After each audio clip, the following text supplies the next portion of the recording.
इस अविनाशी योग को सूर्य से कहा था। सूर्य ने अपने पुत्र विवस्वत मनु से कहा और मनु ने अपने पुत्र राजा इक्ष्वाकु से कहा। हे परंतप अर्जुन, इस प्रकार परंपरा से प्राप्त इस योग को राज ऋषियों ने जाना, किंतु उसके बाद वह योग बहुत काल से इस पृथ्वी लोक में लुप्त प्राय हो गया। तू मेरा भक्त और प्रिय सखा है, इसीलिए वही यह पुरातन योग आज मैंने तुझको कहा है, क्योंकि यह बड़ा ही उत्तम रहस्य है, अर्थात गुप्त रखने योग्य विषय है। अर्जुन बोले, आपका जन्म तो अर्वाचीन अभी हाल का है और सूर्य का जन्म बहुत पुराना है, अर्थात कल्प के आदि में हो चुका था। तब मैं इस बात को कैसे समझूं कि आप ही ने कल्प के आदि में सूर्य से ये योग कहा था। श्री भगवान बोले, हे परंतप अर्जुन, मेरे और तेरे बहुत से जन्म हो चुके हैं, उन सबको तू नहीं जानता, किंतु मैं जानता हूं। मैं अजन्मा और अविनाशी स्वरूप होते हुए भी तथा समस्त प्राणियों का ईश्वर होते हुए भी अपनी प्रकृति को अधीन करके अपनी योग माया से प्रकट होता हूं। हे भारत, जब जब धर्म की हानि और अधर्म की वृद्धि होती है, तब तब ही मैं अपने रूप को रचता हूं, अर्थात साकार रूप से लोगों के सम्मुख प्रकट होता हूं। साधु पुरुषों का उद्धार करने के लिए, पाप कर्म करने वालों का विनाश करने के लिए और धर्म की अच्छी तरह से स्थापना करने के लिए मैं युग युग में प्रकट हुआ करता हूं। हे अर्जुन, मेरे जन्म और कर्म दिव्य अर्थात निर्मल और अलौकिक हैं। इस प्रकार जो मनुष्य तत्व से जान लेता है, वह शरीर को त्याग कर फिर जन्म को प्राप्त नहीं होता, किंतु मुझे ही प्राप्त होता है। पहले भी जिनके राग, भय और क्रोध सर्वथा नष्ट हो गए थे और जो मुझ में अनन्य प्रेम पूर्वक स्थित रहते थे, ऐसे मेरे आश्रित रहने वाले बहुत से भक्त उपयुक्त ज्ञान रूप तप से पवित्र होकर मेरे स्वरूप को प्राप्त हो चुके हैं। हे अर्जुन, जो भक्त मुझे जिस प्रकार भजते हैं, मैं भी उनको उसी प्रकार भजता हूं, क्योंकि सभी मनुष्य सब प्रकार से मेरे ही मार्ग का अनुसरण करते हैं। इस मनुष्य लोक में कर्मों के फल को चाहने वाले लोग देवताओं का पूजन किया करते हैं, क्योंकि उनको कर्मों से उत्पन्न होने वाली सिद्धि शीघ्र मिल जाती है। ब्राह्मण, क्षत्रिय, वैश्य और शूद्र, इन चार वर्णों का समूह गुण और कर्मों के विभाग पूर्वक मेरे द्वारा रचा गया है। इस प्रकार उस सृष्टि रचनादि कर्म का कर्ता होने पर भी मुझ अविनाशी परमेश्वर को तू वास्तव में अकर्ता ही जान। कर्मों के फल में मेरी स्पृहा नहीं है, इसीलिए मुझे कर्म लिप्त नहीं करते। इस प्रकार जो मुझे तत्व से जान लेता है, वह भी कर्मों से नहीं बंधता। पूर्व काल में मुमुक्षुओं ने भी इस प्रकार जानकर ही कर्म किए, इसीलिए तू भी पूर्वजों द्वारा सदा से किए जाने वाले कर्मों को ही कर। कर्म क्या है और अकर्म क्या है, इस प्रकार इसका निर्णय करने में बुद्धिमान पुरुष भी मोहित हो जाते हैं। इसीलिए वह कर्म तत्व मैं तुझे भली भांति समझाकर कहूंगा, जिसे जानकर तू अशुभ से अर्थात कर्म बंधन से मुक्त हो जाएगा।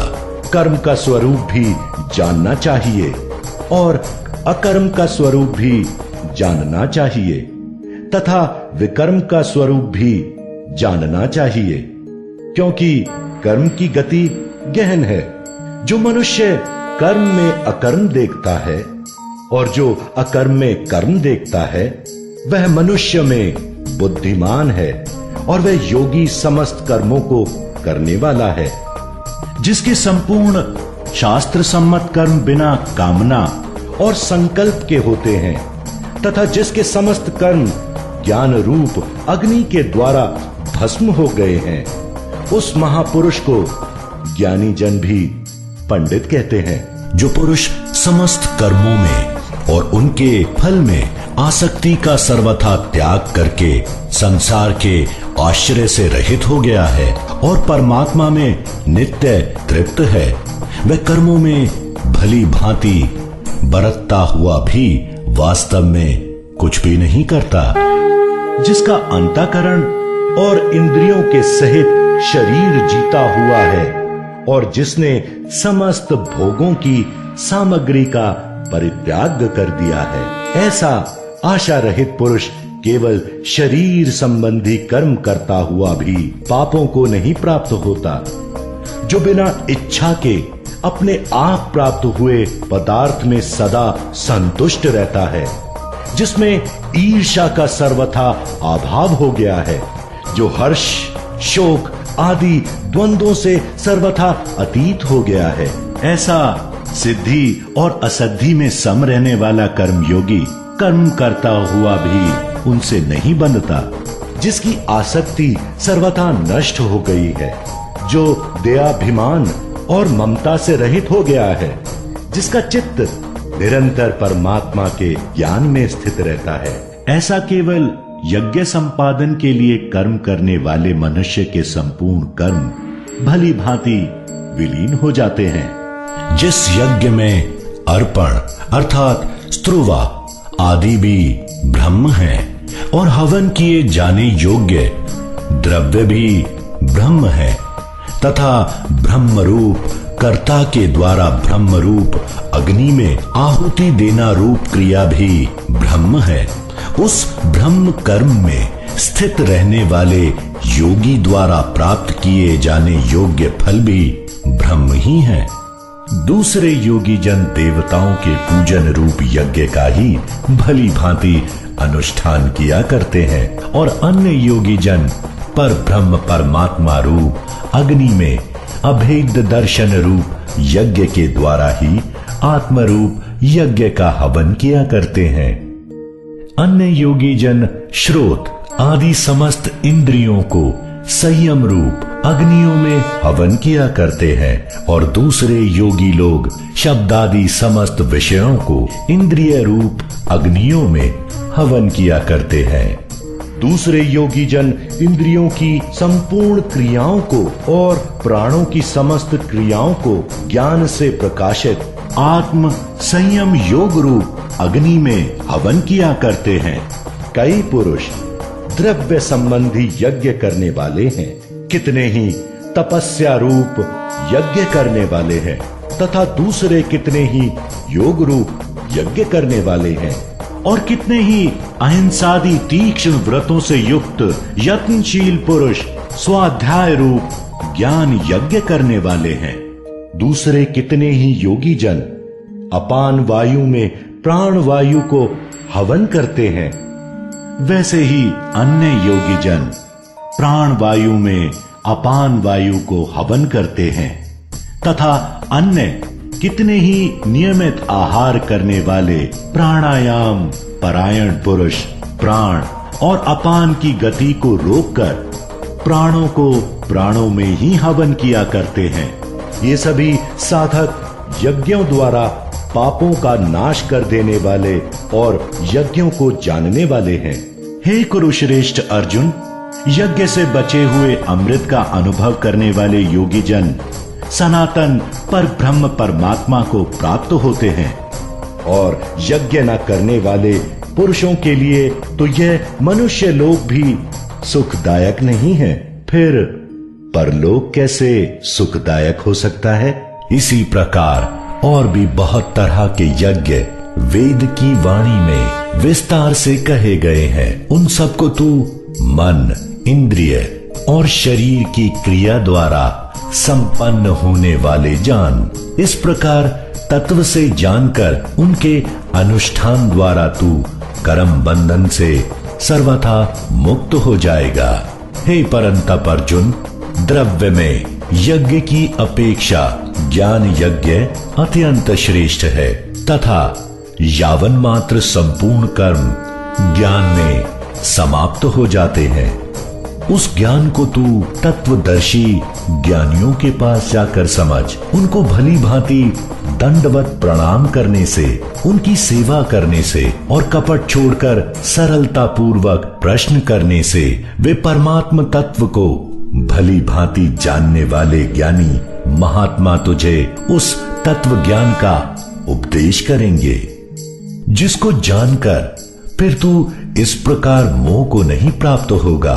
तथा हे अर्जुन, जिस ज्ञान के द्वारा तू संपूर्ण भूतों को निश्शेष भाव से पहले अपने में और पीछे मुझ सच्चिदानंद घन परमात्मा में देखेगा, यदि तू अन्य सब पापियों से भी अधिक पाप करने वाला है तो भी तू ज्ञान रूप नौका द्वारा निसंदेह संपूर्ण पाप समुद्र से भली भांति तर जाएगा। क्योंकि हे अर्जुन, जैसे प्रज्वलित अग्नि ईंधनों को भस्ममय कर देता है, वैसे ही ज्ञान रूप अग्नि संपूर्ण कर्मों को भस्ममय कर देता है। इस संसार में ज्ञान के समान पवित्र करने वाला निसंदेह कुछ भी नहीं है। उस ज्ञान को कितने ही काल से कर्म योग के द्वारा शुद्धांतकरण हुआ कुछ मनुष्य अपने आप ही आत्मा में पा लेता है। जितेंद्रिय, साधन परायण और श्रद्धावान मनुष्य ज्ञान को प्राप्त होता है तथा ज्ञान को प्राप्त होकर वह बिना विलंब के तत्काल ही भगवत प्राप्ति रूप परम शांति को प्राप्त हो जाता है। विवेकहीन और श्रद्धा रहित संशय युक्त मनुष्य परमार्थ से अवश्य भ्रष्ट हो जाता है। ऐसे संशय युक्त मनुष्य के लिए ना ये लोक है, ना परलोक है और ना सुख ही है। हे धनंजय, जिसने कर्म योग की विधि से समस्त कर्मों का परमात्मा में अर्पण कर दिया है और जिसने विवेक द्वारा समस्त संशयों का नाश कर दिया है, ऐसे वश में किए हुए अंतःकरण वाले महापुरुष को कर्म नहीं बांधते।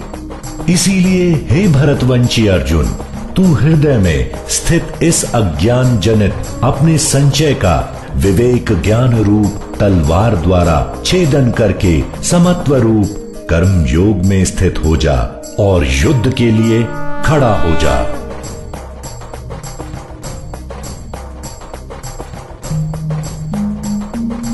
अर्जुन बोले, हे कृष्ण, आप कर्म के सन्यासी की और फिर कर्म योगी की प्रशंसा करते हैं, इसलिए इन दोनों में से जो एक मेरे लिए भली भांति निश्चित कल्याणकारक साधन हो उसको कहिए। श्री भगवान बोले, कर्म संन्यास और कर्म योग ये दोनों ही परम कल्याण के करने वाले हैं, परंतु उन दोनों में भी कर्म संन्यास से कर्म योग साधन में सुगम होने से श्रेष्ठ है।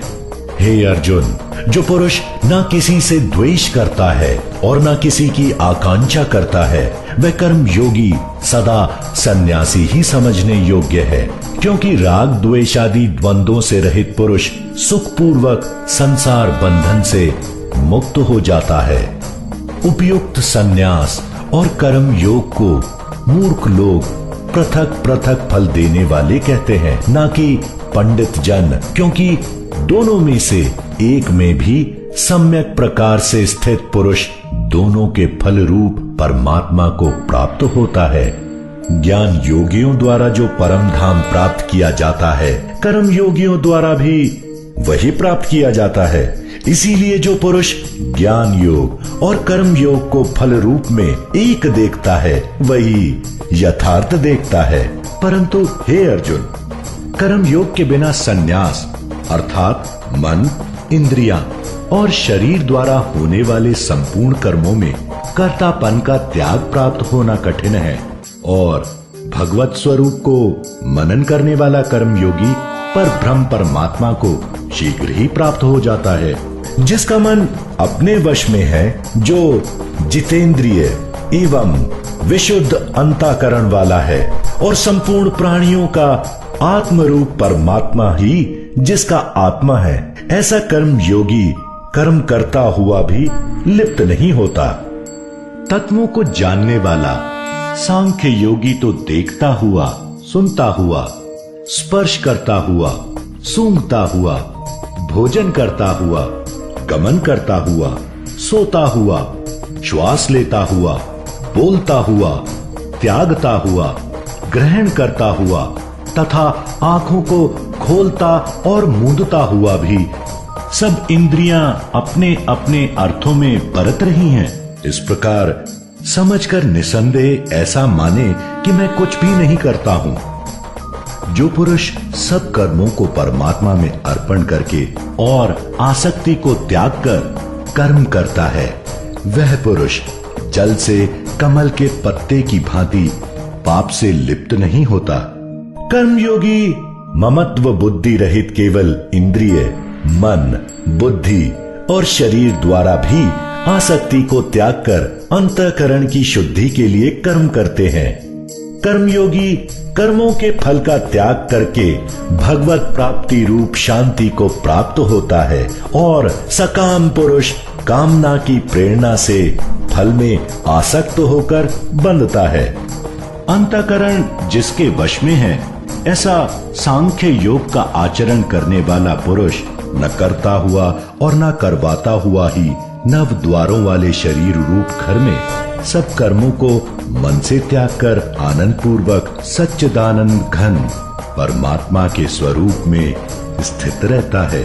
परमेश्वर मनुष्य के ना तो कर्तापन की, ना कर्मों की और ना कर्म फल के संयोग की ही रचना करते हैं, किंतु स्वभाव ही बरत रहा है। सर्वव्यापी परमेश्वर भी न किसी के पाप कर्म को और न किसी के शुभ कर्म को ही ग्रहण करता है, किंतु अज्ञान के द्वारा ज्ञान ढका हुआ है, उसी से सब अज्ञानी मनुष्य मोहित हो रहे हैं। परंतु जिनका वह अज्ञान परमात्मा के तत्व ज्ञान द्वारा नष्ट कर दिया गया है, उनका वह ज्ञान सूर्य के सदृश उस सच्चिदानंद घन परमात्मा को प्रकाशित कर देता है।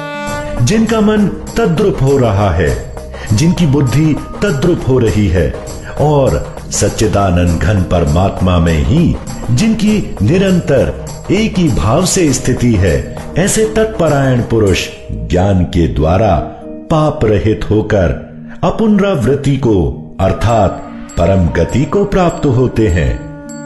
वे ज्ञानी जन विद्या और विनय युक्त ब्राह्मण में तथा गौ, हाथी, कुत्ते और चांडाल में भी समदर्शी ही होते हैं। जिनका मन समभाव में स्थित है, उनके द्वारा इस जीवित अवस्था में ही संपूर्ण संसार जीत लिया गया है, क्योंकि सच्चिदानंद घन परमात्मा निर्दोष और सम है। इससे वे सच्चिदानंद घन परमात्मा में ही स्थित हैं।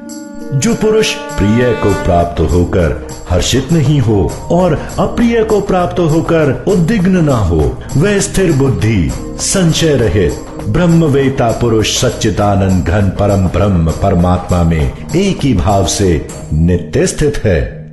बाहर के विषयों में आसक्ति रहित अंतःकरण वाला साधक आत्मा में स्थित जो ध्यान जनित सात्विक आनंद है, उसको प्राप्त होता है। तदनंतर वह सच्चिदानंद घन पर ब्रह्म परमात्मा के ध्यान रूप योग में अभिन्न भाव से स्थित पुरुष अक्षय आनंद का अनुभव करता है। जो ये इंद्रियां तथा विषयों के संयोग से उत्पन्न होने वाले सब भोग हैं, यद्यपि विषयी पुरुषों को सुख रूप भासते हैं, तो भी दुख के ही हेतु हैं और आदि अंत वाले अर्थात अनित्य हैं। इसीलिए हे अर्जुन, बुद्धिमान विवेकी पुरुष उनमें नहीं रमता। जो साधक इस मनुष्य शरीर में शरीर का नाश होने से पहले पहले ही काम क्रोध से उत्पन्न होने वाले वेग को सहन करने में समर्थ हो जाता है, वही पुरुष योगी है और वही सुखी है। जो पुरुष अंतर आत्मा में ही सुख वाला है, आत्मा में ही रमण करने वाला है तथा जो आत्मा में ही ज्ञान वाला है, वह सच्चिदानंद घन पर ब्रह्म परमात्मा के साथ एक ही भाव को प्राप्त सांख्य योगी शांत ब्रह्म को प्राप्त होता है।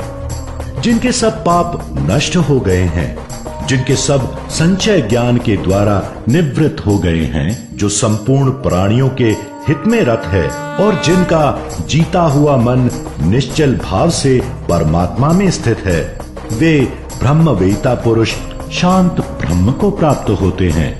काम क्रोध से रहित जीते हुए चित वाले पर ब्रह्म परमात्मा का साक्षात्कार किए हुए ज्ञानी पुरुषों के लिए सब ओर से शांत पर ब्रह्म परमात्मा ही परिपूर्ण है।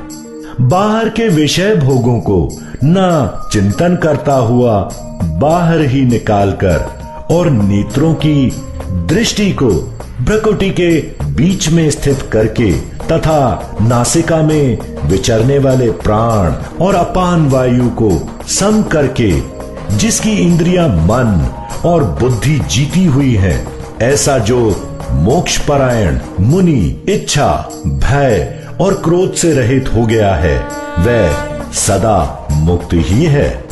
मेरा भक्त मुझको सब यज्ञ और तपों का भोगने वाला, संपूर्ण लोकों के ईश्वरों का भी ईश्वर तथा संपूर्ण भूत प्राणियों का सुहृद अर्थात स्वार्थ रहित दयालु और प्रेमी, ऐसा तत्व से जानकर शांति को प्राप्त होता है।